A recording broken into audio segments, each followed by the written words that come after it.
स्वागत है। आज हम शिफाली जरीवाला के जीवन और करियर के जटिल परतों को समझने की कोशिश कर रहे हैं। हाँ, जिन्हें ज्यादातर लोग कांटा लगा गर्ल के नाम से जानते हैं। बिल्कुल, लेकिन इस पहचान के पीछे ना बहुत कुछ है। हमारे पास उनकी जीवनी से जुड़े कुछ स्रोत हैं। सही। और आज हम उनकी वो जो रातों रात मिली शोहरत थी, फिर निजी जिंदगी के संघर्ष और उनके दुखद अंत के पीछे की कहानी को थोड़ा गहराई से जानेंगे। हाँ, और ये सिर्फ ग्लैमर या शोहरत की कहानी नहीं है। हाँ। इसमें शिक्षा भी है, सेहत से जुड़ी एक गंभीर चुनौती भी है और मतलब पर्सनल स्ट्रेंथ की भी बात है। हाँ। और सबसे दिलचस्प बात शायद ये है कि शिफाली इंफॉर्मेशन टेक्नोलॉजी मतलब आईटी में मास्टर्स डिग्री के साथ एक प्रशिक्षित इंजीनियर थी। अच्छा, इंजीनियर। ये बात तो शायद कई लोगों को पता भी नहीं होगी। बिल्कुल, अहमदाबाद के एक पारंपरिक गुजराती परिवार से थी, जहां पढ़ाई लिखाई को बहुत अहमियत दी जाती है। हाँ, पिता चार्टर्ड अकाउंटेंट, माँ स्टेट बैंक ऑफ इंडिया में। तो ऐसे माहौल में इंजीनियरिंग की पढ़ाई करना तो मतलब स्वाभाविक लगता है। सही। फिर अचानक ये म्यूजिक वीडियो कैसे हुआ? एकदम अलग फील्ड। वही तो दिलचस्प मोड़ है। 2002 में कॉलेज के ठीक बाहर उन्हें एक ऑफर मिला। अच्छा। वो पुराना गाना था ना, कांटा लगा, 1972 का हिट, उसके रीमिक्स वीडियो का। हाँ, याद है। पर परिवार, खासकर पारंपरिक परिवार में ये सब। बिल्कुल, उनका परिवार, खासकर उनके पिता, इस विचार के सख्त खिलाफ थे, मतलब बहुत ज्यादा। तो फिर उन्होंने कैसे मनाया? पहले माँ को राजी किया, फिर पिताजी इस शर्त पर माने कि वो अपनी इंजीनियरिंग की पढ़ाई पूरी करेंगी। और उन्होंने की भी। हाँ, वादा निभाया, पढ़ाई पूरी की। और ये बात सच है कि उन्हें इस आइकॉनिक गाने के लिए पैसे बहुत कम मिले थे। हाँ, ये बात थोड़ी चौंकाने वाली है। वो वीडियो जबरदस्त हिट हुआ, वो रातों रात सनसनी बन गई, लेकिन उस प्रोजेक्ट के लिए उन्हें मिले सिर्फ 7,000 रुपए। सिर्फ 7,000? हाँ। अरे। हाँ, ये शायद दिखाता है कि इंडस्ट्री में नए लोगों को अक्सर मतलब कितना कम आंका जाता है, चाहे पोटेंशियल कितना भी हो।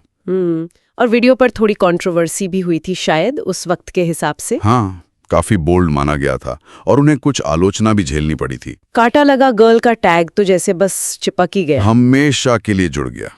इसके बाद उनका करियर कैसे आगे बढ़ा? बॉलीवुड में भी तो दिखी थी वो। हाँ बिल्कुल, 2004 में मुझसे शादी करोगी में एक छोटा सा रोल था उनका, सलमान खान, अक्षय कुमार के साथ। हाँ, याद आया। फिर एक कन्नड़ फिल्म हुडुगारू में भी काम किया। अच्छा। और टेलीविजन पर भी उनका सफर काफी, क्या कहते हैं, विविध रहा। जैसे dance reality show boogie woogie. हाँ। पति पराग त्यागी के साथ नच बलिए के 2 सीजन किए। राइट। और फिर 2019 में बिग बॉस 13 में वाइल्ड कार्ड एंट्री ली, जिसने उन्हें दोबारा खूब चर्चा में ला दिया। हाँ, बिग बॉस से तो विजिबिलिटी एकदम बढ़ जाती है। बिल्कुल। और 2024 में शैतानी रस में शो से उन्होंने एक अभिनेत्री के तौर पर टीवी डेब्यू भी किया और वेब सीरीज में भी काम किया, जैसे ALT बालाजी की बेबी कमना। तो काफी एक्टिव रही वो। लेकिन इस सारी चमक दमक और काम के बीच वो एक गंभीर स्वास्थ्य समस्या से भी जूझ रही थी ना, जिसके बारे में उन्होंने बाद में खुलकर बात की। सही कहा। उन्हें 15 साल की उम्र से मिर्गी यानी एपिलेप्सी की समस्या थी। 15 साल की उम्र से? हाँ, और लगभग 15 सालों तक उन्हें दौरे पड़ने का एक लगातार डर बना रहा। सोचिए, इसका असर उनके कॉन्फिडेंस पर, उनके काम पर कितना पड़ा होगा। बिल्कुल, एक पब्लिक फिगर होते हुए ये सब मैनेज करना बहुत मुश्किल होता होगा। यकीनन, लेकिन उन्होंने हिम्मत नहीं हारी। इलाज, योग, लाइफस्टाइल में बदलाव, इन सब से उन्होंने इस पर काबू पाया। और सबसे बड़ी बात, उन्होंने इस बीमारी से जुड़े टैबू को, उस सामाजिक कलंक को मिटाने के लिए खुलकर अपनी कहानी शेयर की। ये वाकई बहुत हिम्मत का काम है। उनकी निजी जिंदगी में भी काफी उतार चढ़ाव रहे हैं ना।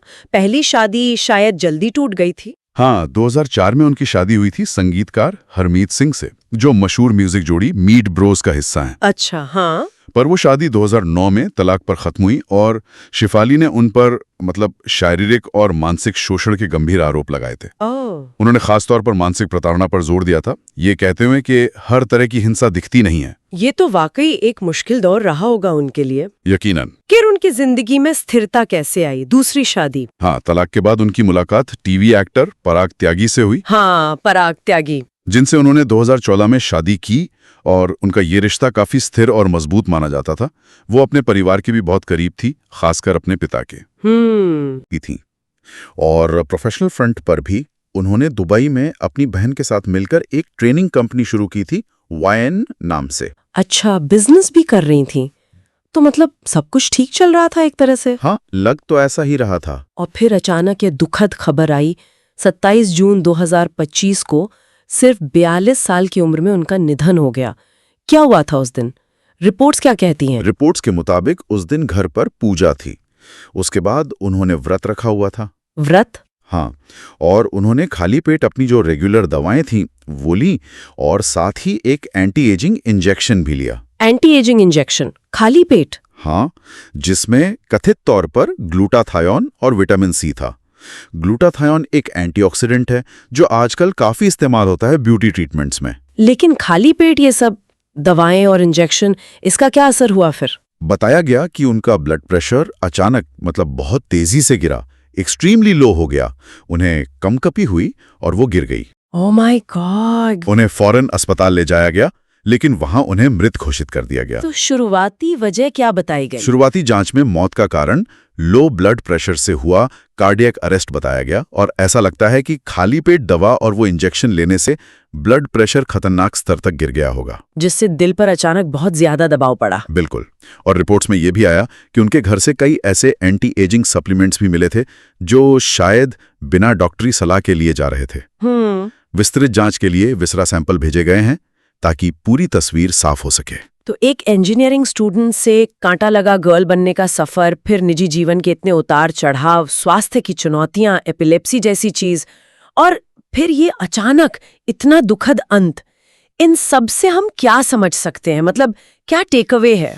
देखिए, शेफाली जरीवाला की कहानी की कई परतें हैं। ये हमें शोहरत की कीमत के बारे में सोचने पर मजबूर करती है। हाँ। व्यक्तिगत महत्वाकांक्षाएं, स्वास्थ्य के प्रति कितनी सजगता जरूरी है और रिश्तों की जटिलता, ये सब पहलू हैं। सही। लेकिन शायद सबसे बड़ा सवाल जो ये कहानी उठाती है वो ये है कि सुंदरता और हमेशा जवान दिखने का जो एक सामाजिक दबाव है, हाँ, वो प्रेशर तो है। उस दबाव में बिना किसी प्रॉपर मेडिकल गाइडेंस के ये सप्लीमेंट्स लेना या अलग अलग प्रोसीजर अपनाना सेहत के लिए कितना जोखिम भरा हो सकता है? ये बहुत जरूरी सवाल है। हाँ, ये एक ऐसा विचार है जिस पर शायद हम सभी को रुक कर सोचने की जरूरत है कि कहीं हम बाहरी सुंदरता की चाह में अंदरूनी सेहत को नजरअंदाज तो नहीं कर रहे हैं।